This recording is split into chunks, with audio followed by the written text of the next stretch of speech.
Maldonado, Tomás. El diseño industrial reconsiderado. Bauhaus. Ante todo, hemos de introducir algunos datos esenciales que se refieren a la Bauhaus, a sus orígenes, a su desarrollo, a sus protagonistas. La Staatliches Bauhaus de Weimar, y para abreviar, la Bauhaus nace en 1919 por la fusión de dos preexistentes instituciones de enseñanza del Gran Ducado de Sajonia-Weimar-Eisenach, la Großherzogliche Hochschule für Bildende Kunst, Escuela Superior de Bellas Artes, y la Großherzogliche Kunstgewerbeschule, Escuela de Artes Aplicadas, las dos en Weimar, Alemania.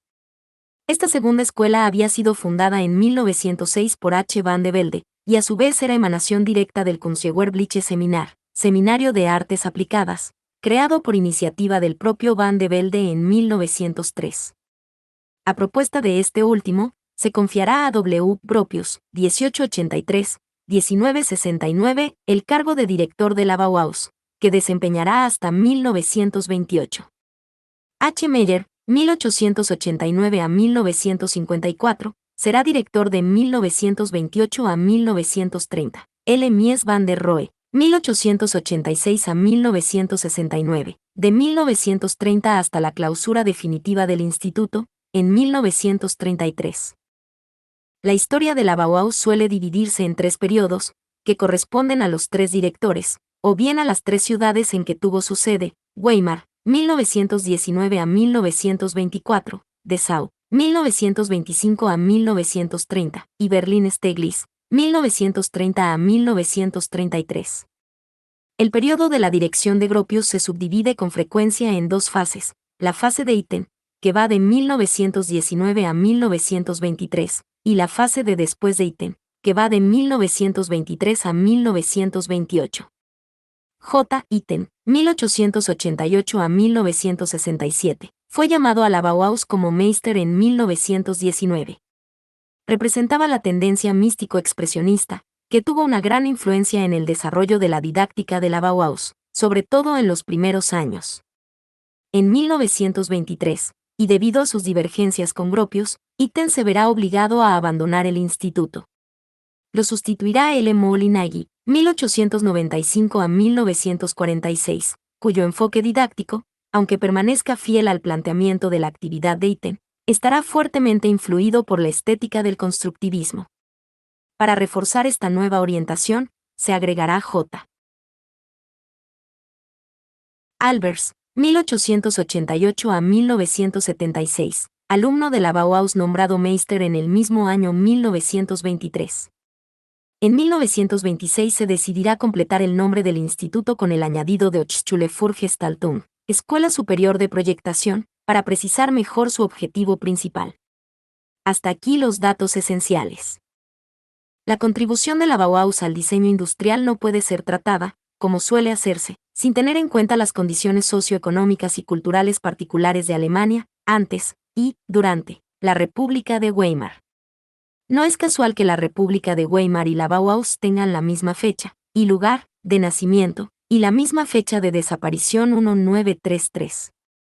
También su periodización presenta un paralelismo sorprendente y apenas se puede resistir la tentación de establecer un nexo causal entre ambos desarrollos. Las tres fases de la Bauhaus, 1919 a 1924, Weimar, el último expresionismo y su conflicto con el racionalismo naciente, 1925 a 1930, Dessau, el racionalismo y sus conflictos con los residuos de la fase precedente, 1930 a 1932, Dessau, Berlín, el racionalismo y su conflicto con un nuevo irracionalismo. Las tres fases de Alemania, 1919 a 1924, el caos, la desocupación, el asesinato político, 1925 a 1930, la prosperidad engañosa del Plan Daves, de los créditos internacionales y de la racionalización industrial, 1930 a 1933, de nuevo el caos, la desocupación, el asesinato político. Pero la Bauhaus no se limitó a reflejar los altibajos de la realidad, también intentó cambiarla. Cuando se quería eternizar el caos, la Bauhaus, con Gropius, reivindicó el orden. Cuando más tarde se intentó eternizar el orden vacilante y opresivo de la racionalización industrial, la Bauhaus, con Meyer, procuró dar a esta racionalización un contenido social. Pero para una correcta valoración de la contribución de la Bauhaus al diseño industrial, ya lo hemos indicado, es indispensable examinar también lo que sucedió antes del advenimiento de la República de Weimar. Lo cual, en la práctica, nos lleva al tema en torno al cual gira toda la problemática de las relaciones entre arte e industria, cultura y producción, en los 2 decenios que preceden a la República de Weimar.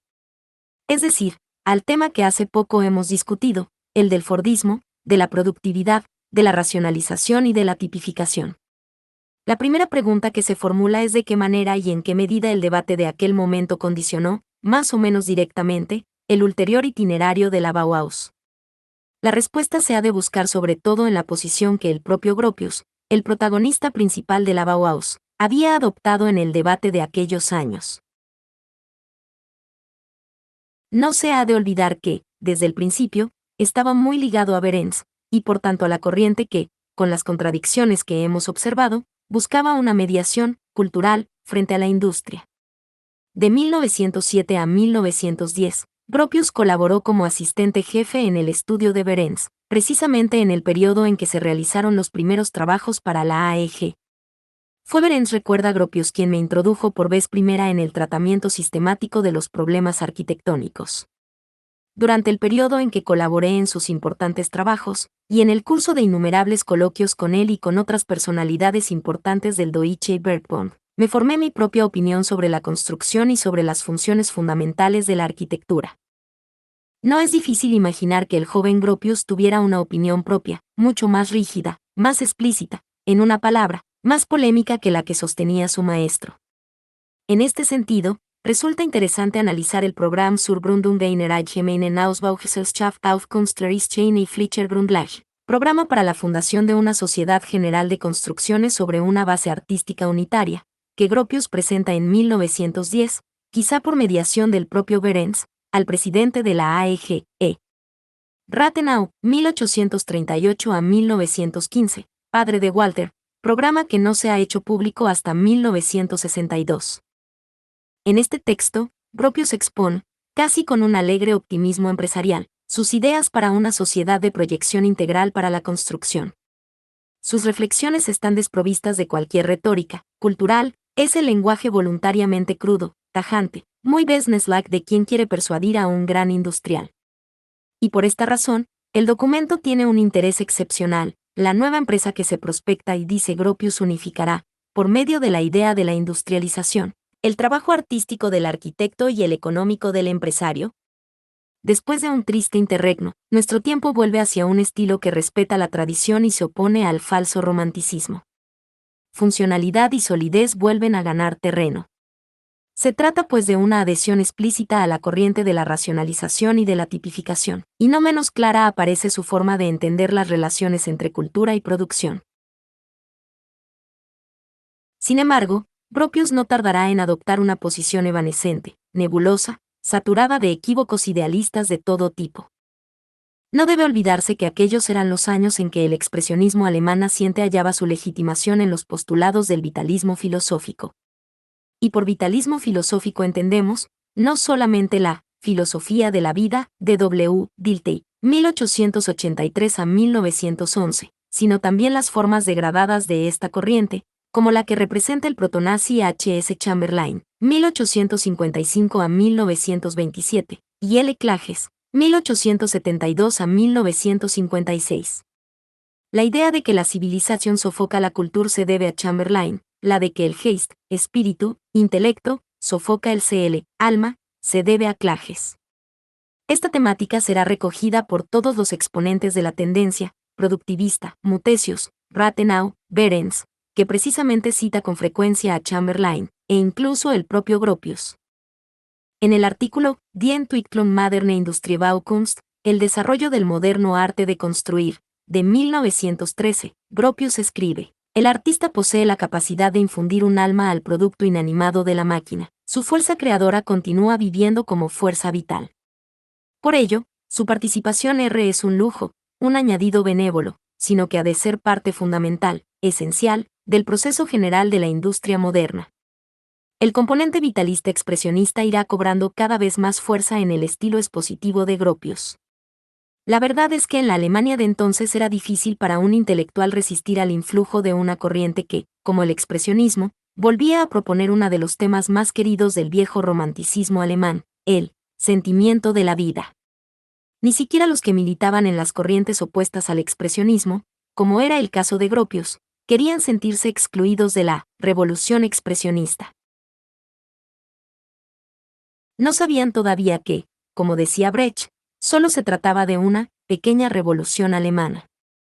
En los escritos de Gropius que preceden a la Primera Guerra Mundial, con excepción del programa, vemos la misma ambigüedad que ya hemos observado en el texto de Behrens, Kunststofftechnik 1910. La ambigüedad de defender la racionalización y la tipificación, valiéndose de categorías tomadas de prestado a la estética vitalista expresionista. Un ejemplo de ello es el artículo Der stilbildende Wert industrieller Bauformen, el valor estilístico formativo de las construcciones industriales, en el que se lee, el problema fundamental de la forma se había convertido en un concepto desconocido. Al craso materialismo correspondía de lleno la sobrevaloración del material y de la función en la obra de arte. Pero aunque hoy se continúa teniendo una visión materialista de la vida, ya se pueden reconocer los inicios de una voluntad decidida y unívoca de cultura. En la medida en que las ideas de nuestro tiempo empiezan a superar el materialismo, se abre camino también la nostalgia de una forma unívoca, de un estilo a recrear. Los hombres han comprendido que la voluntad de forma es lo que da valor a la obra de arte.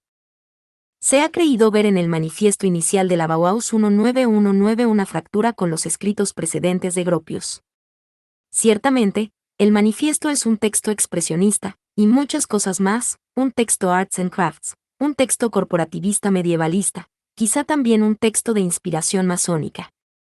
5. Pero no todos los historiadores están de acuerdo en que se trate de una fractura auténtica. A este propósito, es interesante sobre todo la observación de Franciscono sobre la conferencia Baugeist oder Kramertum, pronunciada por Gropius en Leipzig en 1919.7 con razón ve en esta contribución, más que en cualquier otra de la misma época, un intento por parte de Gropius de demostrar la continuidad entre sus viejas ideas y sus posiciones actuales. Intento que a nuestro juicio resulta fallido, porque lo que aparece en el texto demuestra lo contrario. Con todo, y por supuesto desde otro ángulo, hemos de admitir que no faltan los argumentos en favor de la tesis de una relativa continuidad. Hemos visto que por lo menos 2 de los 3 escritos más importantes de Gropius, de la primera mitad de los años 10, no están exentos, en el plano del lenguaje, de la influencia de aquella particular cultura alemana de la que el expresionismo fue un resultado. Pero ello no impide que el manifiesto implique un sustancial salto de calidad. En tanto que antes el racionalismo se disfrazaba de irracionalismo, ahora el primer ingrediente ha desaparecido del todo, y el segundo se lleva hasta el paroxismo.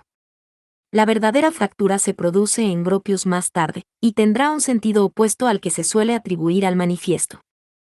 En su texto Grundsätze der Bauhausproduktion, de 1925, una ampliación ulterior de Die Tragfähigkeit der Bauhausidee, de 1922, Gropius rompe definitivamente con todos los residuos de su propio pasado expresionista, y no solamente en el plano del lenguaje, se ha de rechazar a toda costa la búsqueda de nuevas formas, cuando éstas no derivan de la cosa en sí misma.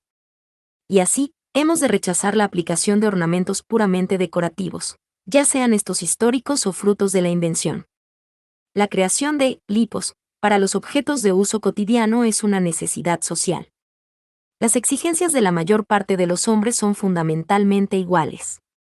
La casa y los objetos para la casa son un problema de necesidad general, y su proyección apunta más a la razón que al sentimiento.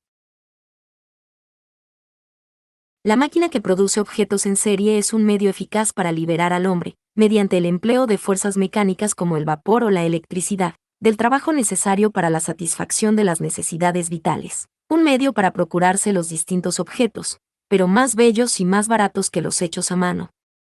Y no ha de temerse que la tipificación pueda coartar al individuo, al igual que no se ha de temer que un dictado impuesto por la moda pueda conducir a la uniformización completa del vestir. Las razones del cambio en Gropius son muchas, y no todas fácilmente aferrables. Pero los historiadores están de acuerdo sobre todo en 2. Una de ellas es la discrepancia entre Gropius e Itten, que empieza a insinuarse a fines de 1921 y que se convierte en abierto conflicto en 1922, culminando en la ruptura definitiva de 1923.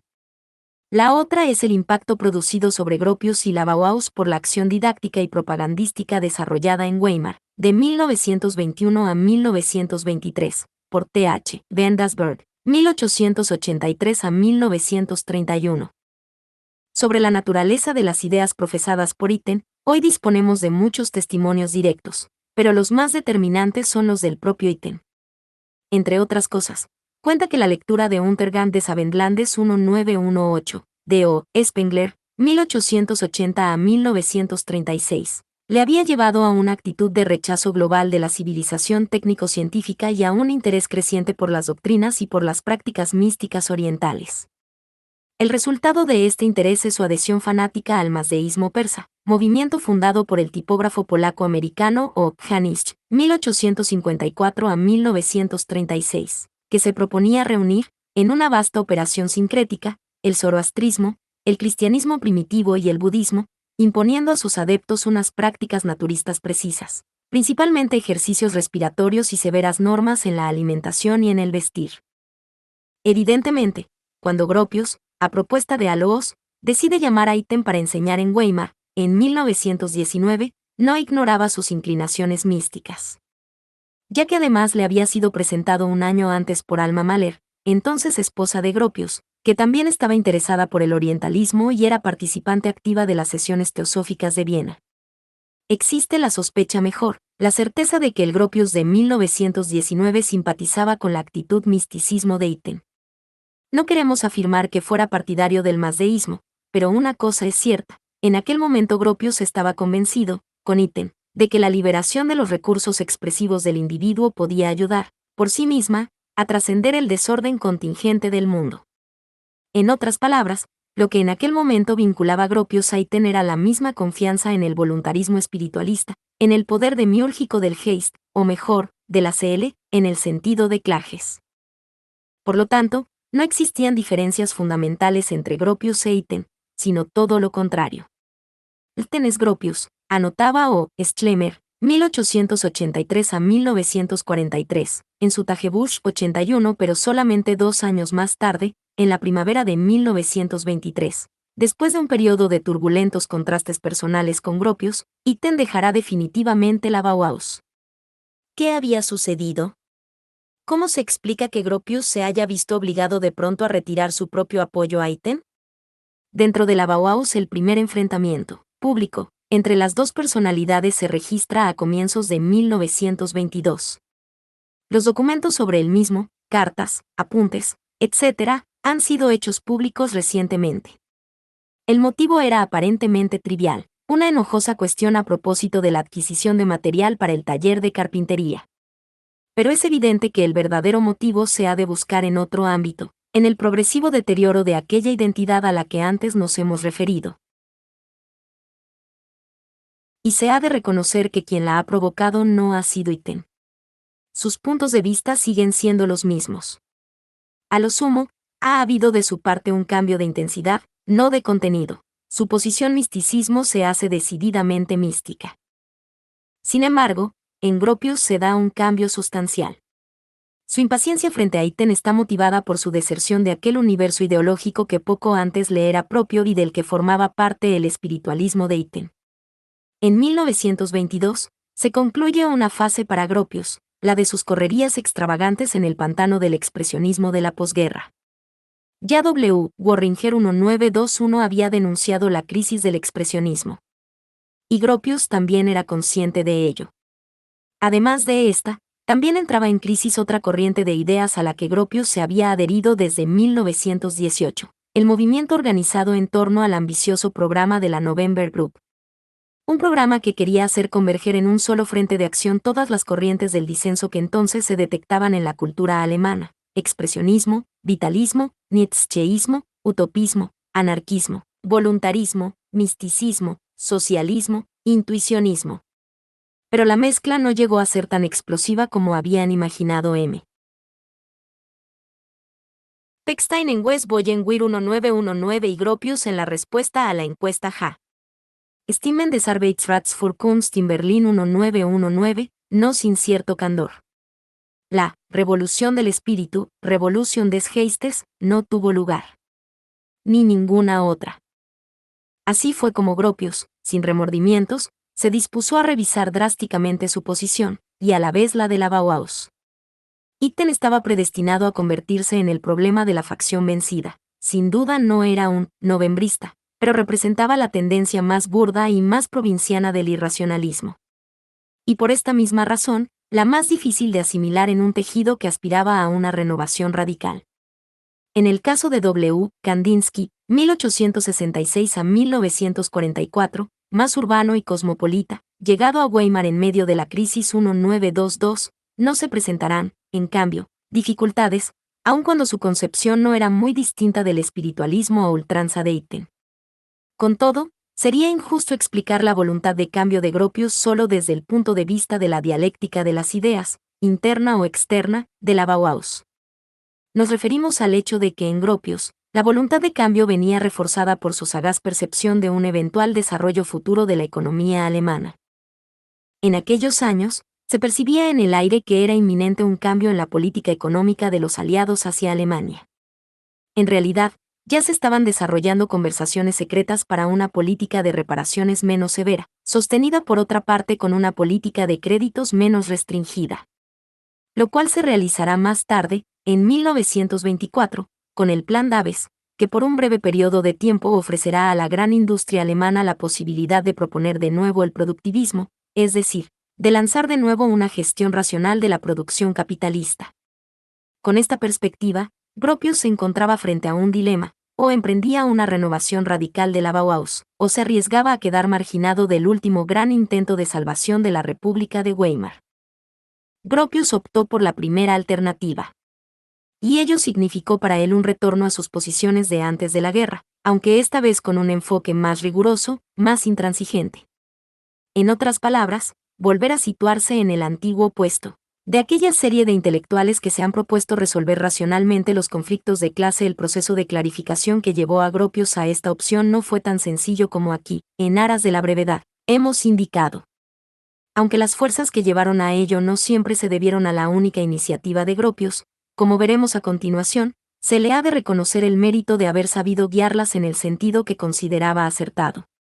Cuando esto ya no fue posible, como en 1928, y preferirá abandonar la partida. Entre los que, además de Gropius, han contribuido a este proceso de clarificación, por lo tanto, a la renovación radical de la Bauhaus, existe una personalidad clave, T. van Doesburg, director de la revista holandesa de Stig, pintor, arquitecto, escultor, gráfico, escritor y poeta. Se puede decir que van Doesburg, presente en Weimar desde abril de 1921 hasta principios de 1923, ha sido el hombre adecuado, en el momento adecuado, y en el lugar adecuado. Pero antes de entrar en el tema se ha de hacer alguna referencia a la manera insólita con que ejerció su influencia en la Bauhaus. Por razones hasta ahora no esclarecidas del todo, van Doesburg abandona Holanda y viene a instalarse en Weimar, sin conseguir, con todo, llegar a enseñar en la Bauhaus. Hay una copiosa literatura sobre el tema, y las versiones que nos proporciona son múltiples y contradictorias. Según algunos, Gropius actuó con ligereza, en cuanto en su primer encuentro con van Doesburg en Berlín, 1921, estando presentes B. Taut, A. Bene, A. Meyer, F. Forbat había dado al artista excesivas esperanzas de ser admitido como Meister en la Bauhaus. En cambio, según otros, Gropius no habría dado esperanzas de ningún tipo, sino solo formulado una cortés invitación para que fuera a Weimar a ver los trabajos de la escuela. Sea como fuere, hay un hecho incontrovertible: van Doesburg, protagonista de primer plano de la vanguardia europea, reside durante casi 2 años en Weimar sin enseñar en la Bauhaus, sino fuera de la Bauhaus, en cierto sentido, en polémica con la Bauhaus.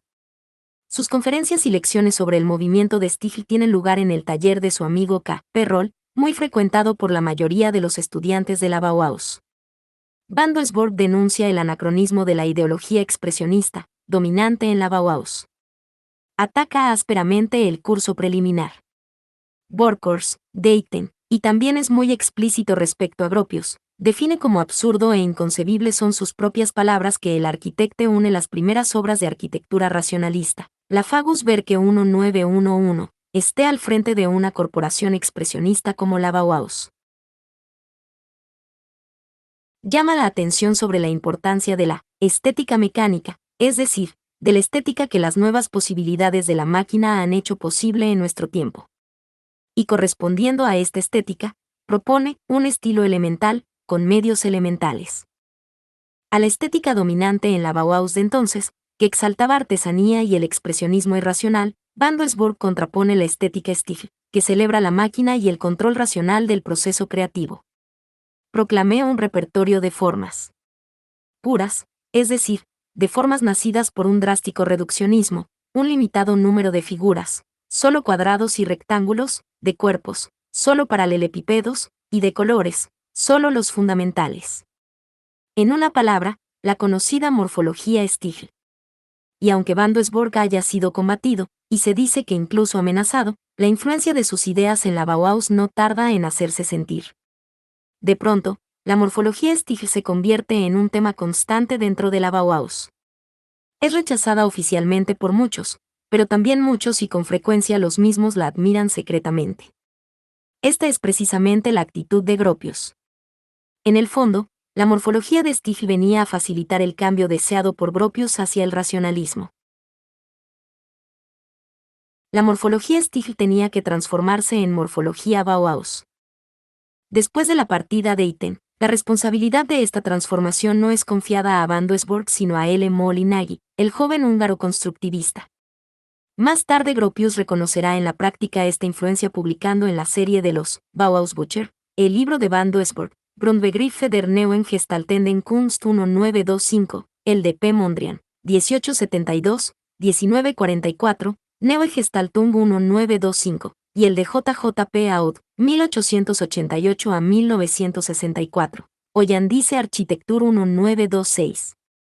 Y el mismo sentido tiene, a pesar de la interpretación contraria de Van Doesburg, el gesto de Gropius al invitar a participar en la primera exposición de la Bauhaus en Weimar, julio-septiembre de 1923, a dos representantes del Stihl, J. J. P. Aud y G. T. H. Rietveld, 1888 a 1963. La influencia del Stihl no se deja sentir solamente en el terreno de las opciones formales en abstracto, sino también en el muy concreto de la proyección de objetos. Incluso el principal historiador de la Bauhaus, H. M. Wingler, bien conocido por su valoración negativa del papel histórico de Van Doesburg, se ve obligado a admitir que los muebles, y el grafismo, Bauhaus están inspirados directamente por los arquetipos precedentes de Stihl. Ya no caben dudas de que la silla de Breuer 1902, desarrollada en la Bauhaus en 1922, se inspiró directamente en la de Rietveld de 1919, publicada en la revista de Stihl de los años 1920 a 1922.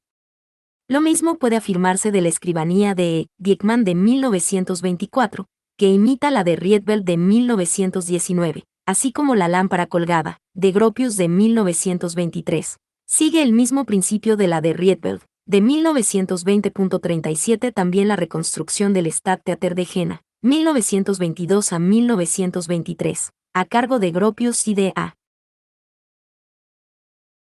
Meyer, en la forma y el color del interior, señala la influencia del movimiento Stihl. No menos evidente es la influencia del Stihl en el grafismo y en los proyectos de instalaciones para exposiciones. Basta recordar las cubiertas de los Bauhausbücher, 1925 a 1930, de Molinaghi y los stands y kioscos 1924 de H. Bayer, 1900 a 1985. Naturalmente, el grafismo de la Bauhaus es el resultado de un proceso complejo, y junto a la del Stihl hay otras influencias, como las que proceden del constructivismo ruso y húngaro, sobre todo a través de Molinaghi. Independientemente de la influencia de la morfología Stihl y de otros movimientos, hay que reconocer a la Bauhaus una relativa autonomía en algunos campos específicos de la proyección. Basta recordar que ya desde 1923 en la escuela se empezaban a desarrollar objetos sobre todo los aparatos de iluminación eléctrica salidos del taller de metales, bajo la responsabilidad didáctica de Molinaghi y la técnica de Chedel que demuestran una mayor autonomía formal que la de los que se desarrollan al mismo tiempo en el taller de carpintería, en el de tejidos, en el de pintura sobre vidrio y en el de cerámica. Desde la primera lámpara diseñada por Carl Hooker en 1923, más parecida a un dinosaurio, comenta Moholy-Nagy, que a un objeto funcional, el desarrollo lleva en pocos meses a resultados sorprendentes. El mismo Hooker, junto con A. Wagenfeld, 1900 a 1990, crea una de las tipologías más felices del diseño industrial de la Bauhaus, la lámpara de mesa con la pantalla de cristal opalescente, 1923 a 1924. Más tarde, M. Brandt, 1893-1983, ejerce un papel fundamental en la creación de otras tipologías nuevas de lámparas. En realidad, de 1926 a 1933 Brandt realiza diversos modelos que se convierten en arquetipos del llamado estilo Bauhaus. La lámpara de cabecera Camden 1927 y las lámparas de globo, 1926 y 1927 a 1928. En el campo de los muebles, una primera e importante contribución de la Bauhaus está constituida por la silla Vasili, de acero tubular curvado y niquelado 1925, desarrollada privadamente por M. Breuer. A partir de este modelo, surge en la Bauhaus Y. No solamente en la Bauhaus la obsesión por hallar para las sillas soluciones constructivas de tipo lineal cada vez más nuevas. Con este espíritu, M. Breuer diseña otras sillas de acero tubular curvado. M. Stam, 1899 a 1986, y Mies van der Rohe aportan también soluciones ejemplares. Gran parte de estos modelos serán producidos a partir de 1927 por la firma Tonet. Y ello no es casual. Entre la linealidad en madera curvada y la linealidad en acero tubular curvado, la relación es obvia. En realidad, la cuestión de una influencia, directa o indirecta, por parte de los muebles de MacDonald, 1796 a 1871, y de su hijo August en el desarrollo de la silla en los años 20 y 30 ya ha sido indicada. En febrero de 1928 Gropius presentó su dimisión de la Bauhaus. Con él se marchan Moholy-Nagy, Bayer y Breuer.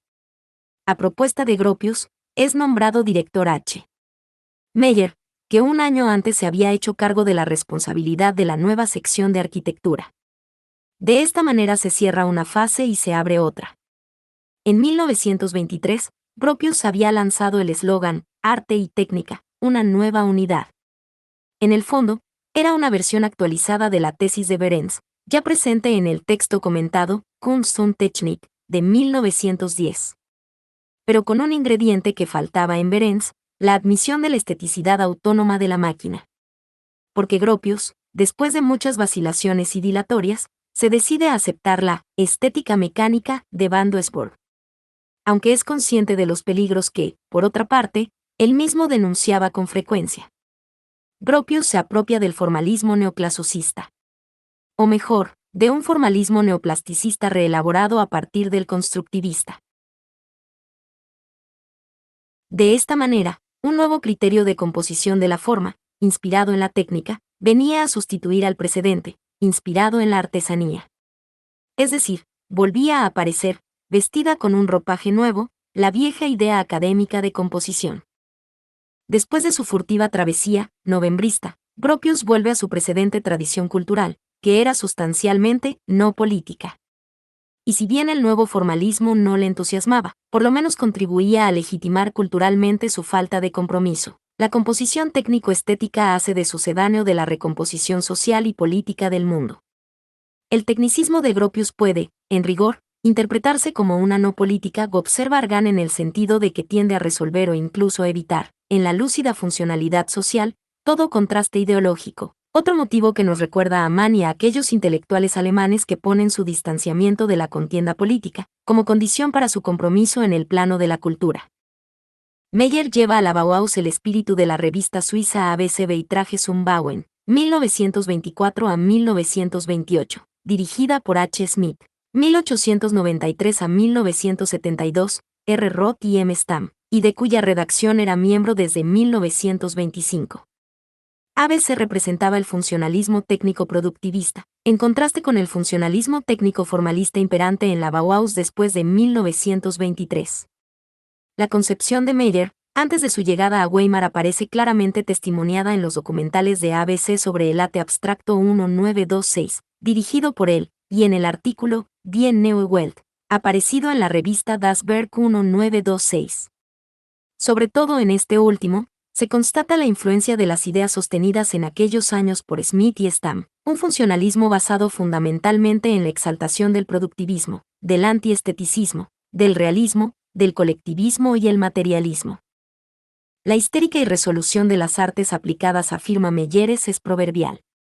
Libres en cambio de pretensiones clásicas, de la confusión de los conceptos artísticos, o de las infiltraciones de las artes aplicadas, surgen en su lugar los testimonios de una nueva época, ferias de muestras, silos, music halls, aeropuertos, sillas para oficinas, mercancías estándar.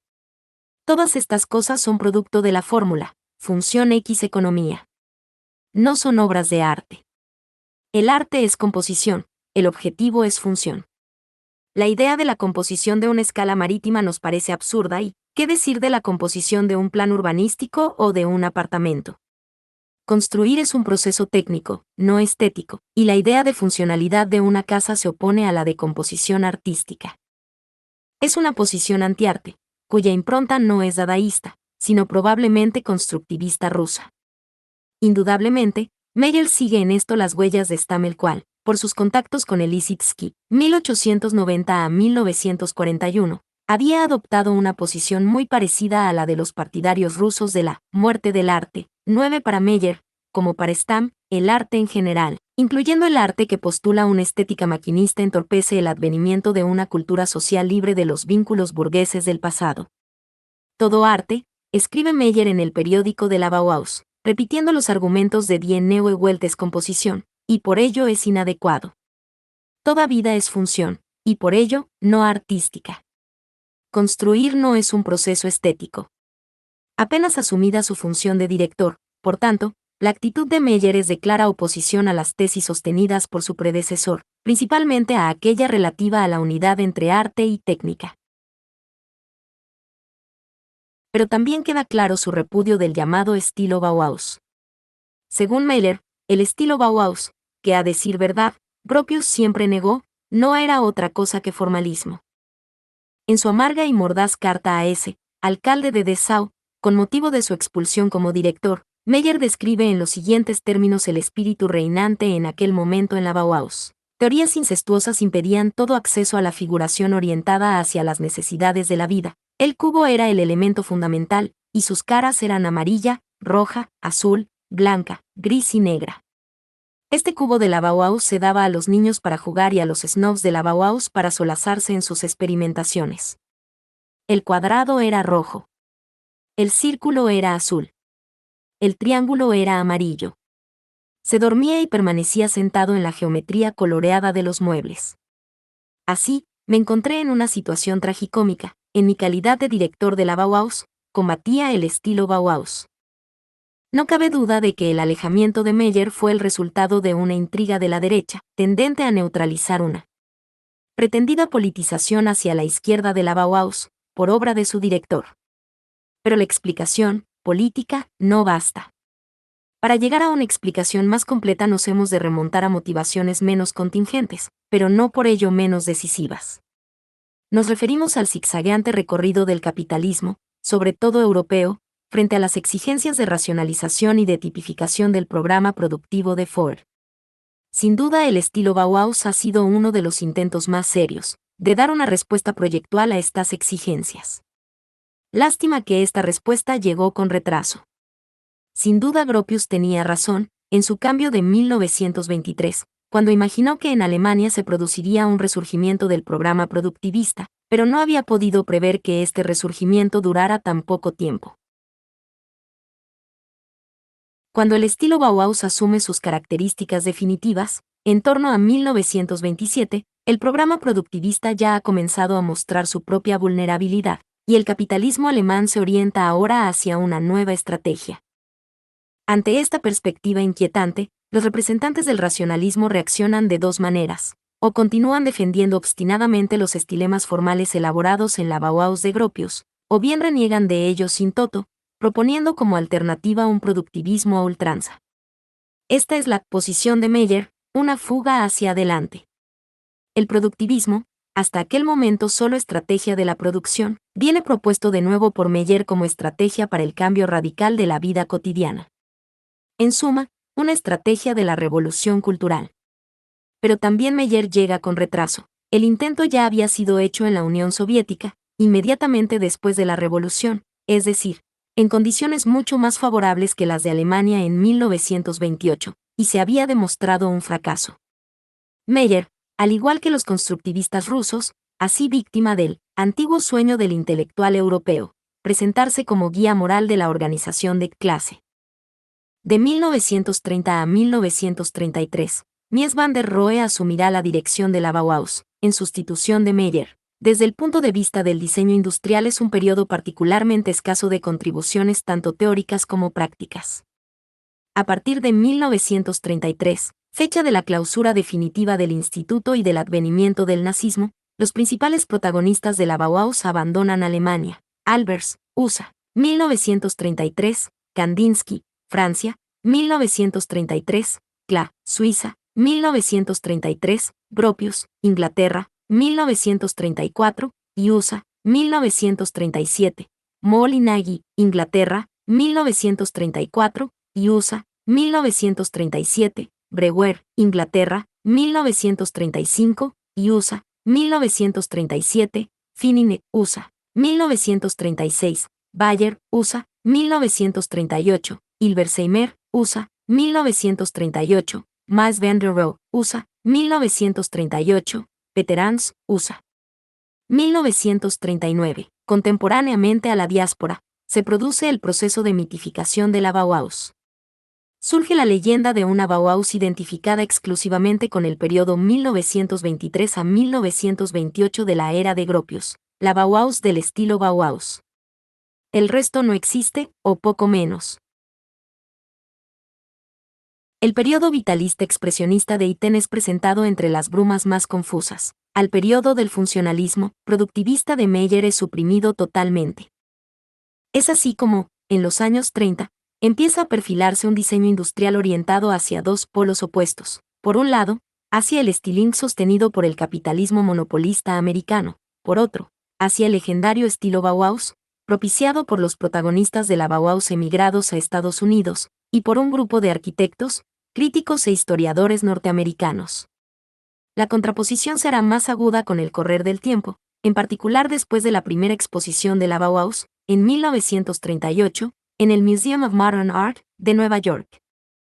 La Bauhaus, que muchos creían una experiencia concluida e incluso fracasada, vuelve a ser actual.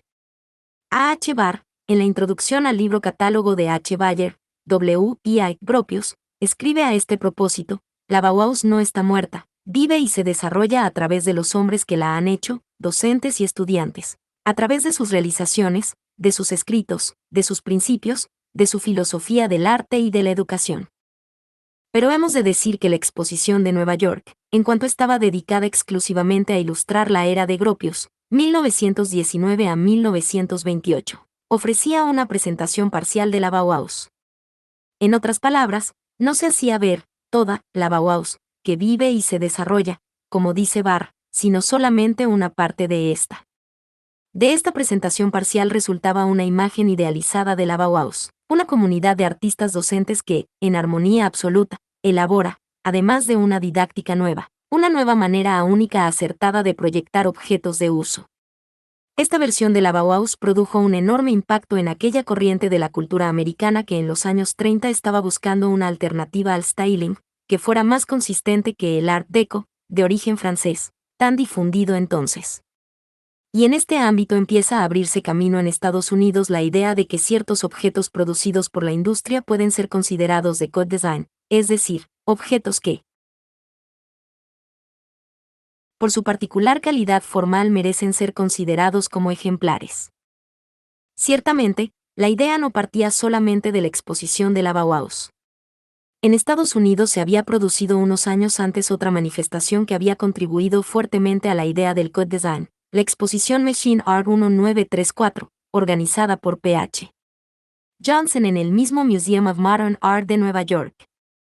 En el libro catálogo, aludiendo a los objetos expuestos, Johnson habla de objetos útiles, elegidos por su calidad estética. y también de un conscious design, en oposición al styling y al streamlining. En la exposición eran presentadas máquinas-herramientas, partes y componentes de máquinas, instrumentos científicos, objetos de uso doméstico, muebles, entre ellos, la silla y el taburete de Breuer. Barr, en el prelacio al mismo libro catálogo, describe lo que según él es la belleza del arte de la máquina. Se trata de un texto en el que abundan las citas, desde Platón a Santo Tomás de Aquino, pero que expresa muy bien en qué términos se entendía la alternativa al styling. La belleza del arte de la máquina, y dice Barr, es en parte la belleza abstracta de las líneas rectas y de los círculos, transformada en superficie y en cuerpos actuales y tangibles, con la ayuda de instrumentos como tornos, reglas y escuadras. Las máquinas son, desde el punto de vista visual, una aplicación práctica de la geometría. Desde luego, esta estética de la máquina tiene muchas cosas en común con la estética mecánica, propuesta en 1921 por Van Doesburg y que, como hemos visto, había tenido una influencia determinante en el nacimiento del llamado estilo Bauhaus. En suma, Good Design y estilo Bauhaus tienen la misma matriz. En los años 40 se desarrolla la concepción de la Good Form, que es el equivalente europeo, y suizo en especial, aunque en los países escandinavos se encuentran variantes muy similares, del Good Design norteamericano. El principal exponente es M. Bill 1908.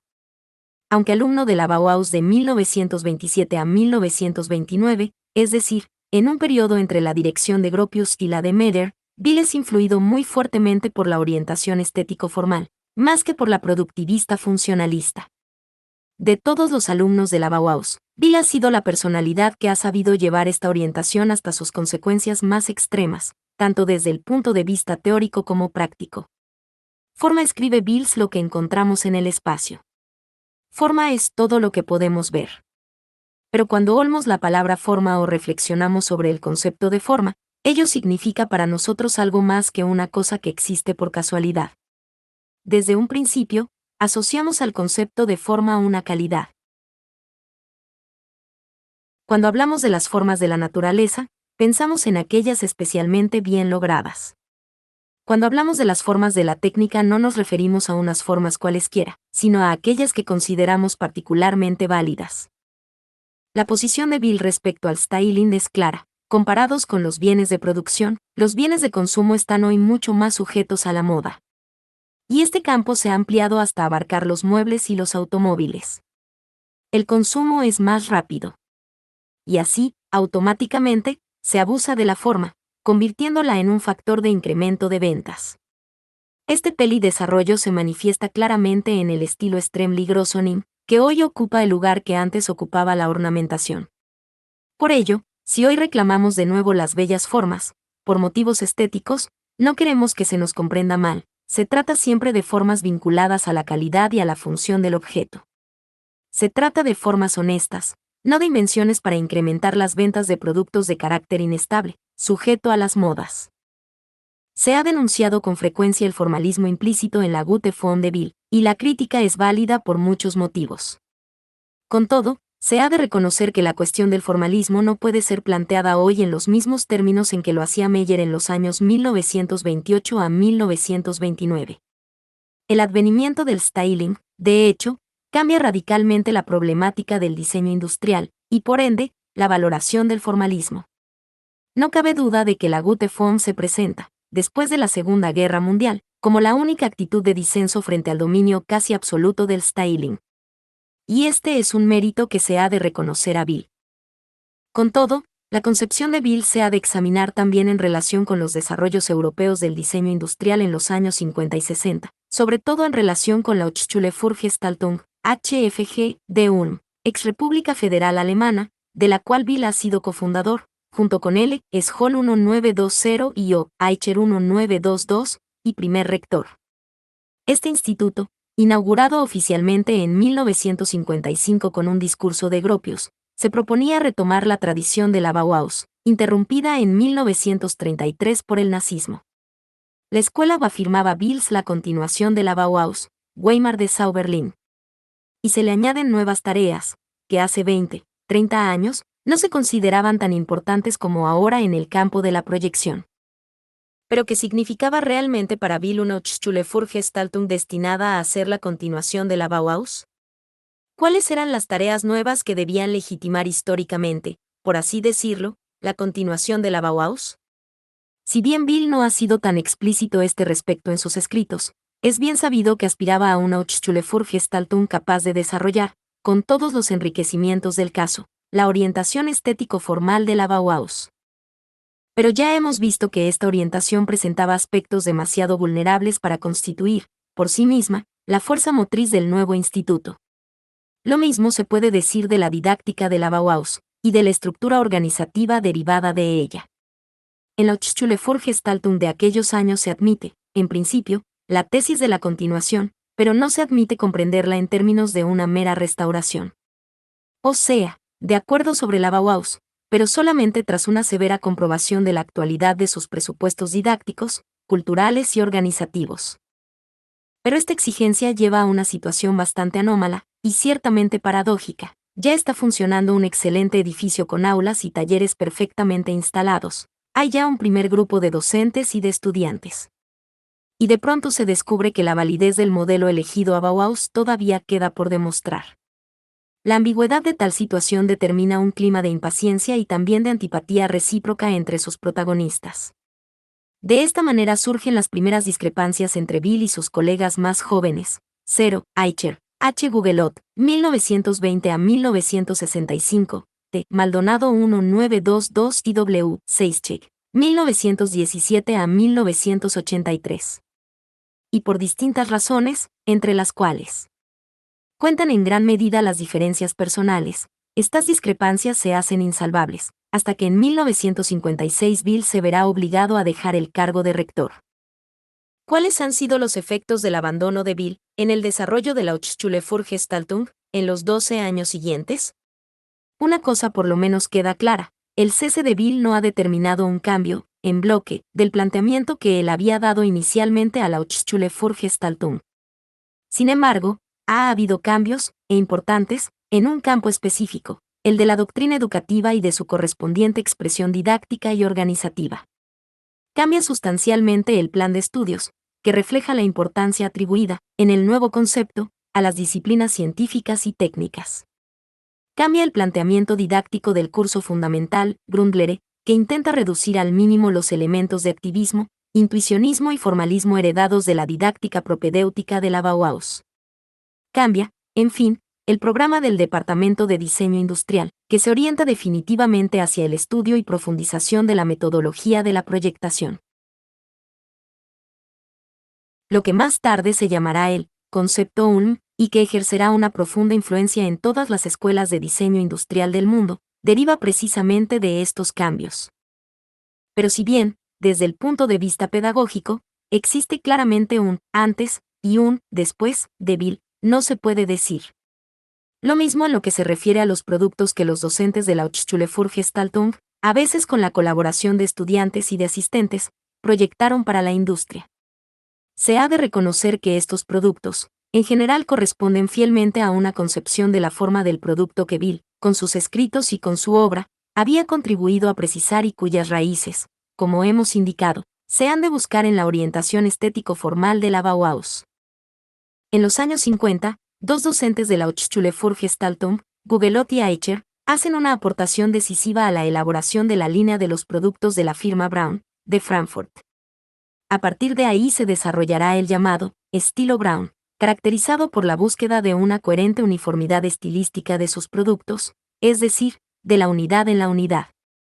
Precisamente por esto el estilo Braun constituye un formidable banco de pruebas para la concepción de la Gute Form, como alternativa al styling.